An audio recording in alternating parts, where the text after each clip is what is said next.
Order! Order! You are an incorrigible delinquent at times. Behave yourself, man! Traditionally, the Queen's speech is that grand ceremonial moment when the government presents its agenda to Parliament for approval and sign-off. But tonight, Newsnight has learned that Theresa May not bring forward another one. In a sign the PM sees her days as numbered, she's thought to believe the next major Queen's speech should be left to her successor. So what does the absence of such a key part of parliamentary protocol tell us about the PM and about her party? Nick Watt, our political editor, is with me now. Nick, what are you hearing? Will you make sense of this for us? Well, a reminder that we're in the twilight of Theresa May's premiership. As I understand it, she's decided not to bring forward a substantive Queen's speech. You may have seen the Times reported this morning that she was thinking of delaying it. As I understand it, her position is much more straightforward than that. The next major Queen's speech should, in her mind, be delivered by her successor. Now, the reason for this is pretty straightforward. If she has a Queen's speech, she loses, and it is over for her and her government, and she really needs to focus on delivering Brexit and the Brexit legislation. Now, there is one tiny caveat that means that she could preside over a mini Queen's speech, which if she brings through the legislation the next few weeks and she loses, maybe she'd need to prorogue Parliament and have a Queen's speech to get it back onto Parliament. That is seen as highly unlikely, though. So I've been looking at why the Queen's speech is such a sensitive matter. A pause, and Her Majesty the Queen. British pageantry at its finest. Of honour. The pomp and ceremony of an ancient parliamentary ritual with its quirky traditions. But the aristocracy, now downgraded to life peers, bear witness to a highly political event. A moment of opportunity as the trusty Queen reads out the legislative agenda for governments which command Parliament. My government intends to govern for the benefit of the whole nation. The education of young people will be my government's first priority. They will work to raise standards in schools, colleges and universities. An altogether more perilous moment for governments with no majority and the threat of a crippling defeat. My government's priority is to secure the best possible deal as the country leaves the European Union. A defeat on a Queen's speech means that the House of Commons does not have confidence in the programme for the government. And if there is no confidence in the programme for the government, then that means that then either there has to be a general election or the government has to resign, because the way the Constitution works in Britain is that the government is critically dependent upon support from the legislature. That's what legitimises the government. We're going to pick up on that very point with our guest in a second, but back to Nick briefly first. Progress of sorts today, Nick, on these Brexit talks. Yes, well, for the first time since the Labour and Conservatives started having these talks, there's a much more upbeat mood on both sides. On the Labour side, they're talking about how there's some movement from the government's starting position on the three things that really matter to Labour. That's the customs union, single market alignment and workers' rights and environmental protections.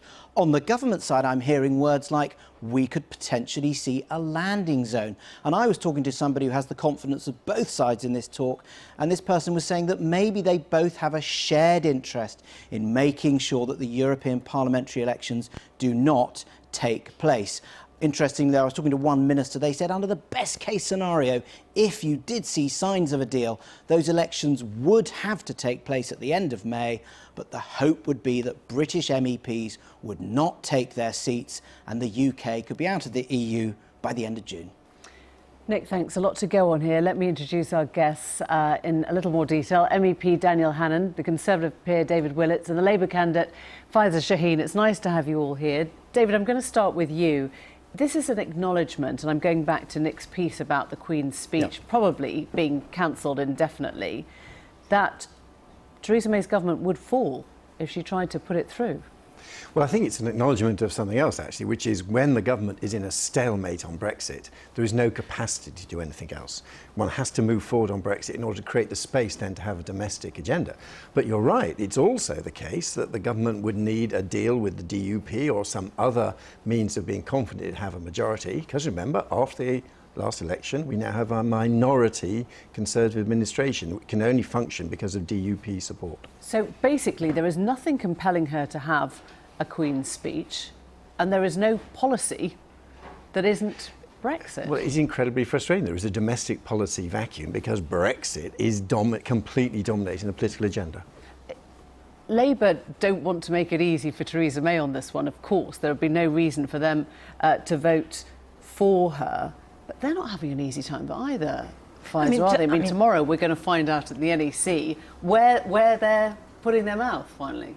Yeah, I mean, the EU elections is difficult, of course, but I mean, I just want to make a comment on the fact that we're not having a Queen's speech. I mean, this is sharp practice. You know, this is a government that is a zombie government that is holding on to power when it shouldn't. You know, it's not doing its job, and it's, you know, there are very compelling reasons why they should do that. You see it on the streets every day. I hear it all the time, you know, whether it be knife crime or homelessness or the housing crisis. We need a government that works. The European elections, and why I mentioned tomorrow, of course, is that we will be hearing finally from Labour whether the confirmatory vote is something that they will be going into the European referendums with as a pledge. Yeah, we will find that out tomorrow. I mean, my sense is that it will be a mix, and you know, Labour has some of the most Remain seats and the most Leave seats, so it is very tricky for them. Like, I'm not going to say that it isn't. It is, but let's focus on what the government is or isn't doing right now, and that's... They haven't got 50-50, have they? I mean, they've got more Remain MPs and they've got more Remain supporters. I mean, probably hoping that they will... Ultimately, most of us voted Remain, right? And so that's so where in your the opinion, they should from. just, you know, come down on the side of a confirmatory vote and say we need to have this second chance for vote? I think there's a growing case for a confirmatory vote just because of the impasse in Parliament. So I think, yeah, I think they need to have that language in there, and otherwise I think a lot of people will be upset. Dan, to go back to this whole question of the Queen's speech, the PM is keeping Conservatives in power.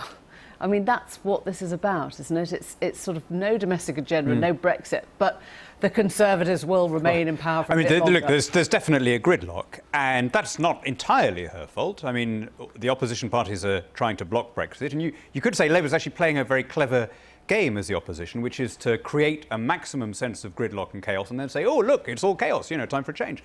But I do think there are things we ought to be doing. I think we ought to be building more houses. I think we ought to be making Britain a more attractive place to invest. We ought to be having some targeted tax cuts. We ought to be devolving power, decentralising power. There are lots of things that a Conservative government ought to do. I think the block is now the Prime Minister, and I think that the quicker the Conservative Party chooses a different leader, the more we can get on with those things. So you'd actually prefer to have the Queen's speech tumble and then...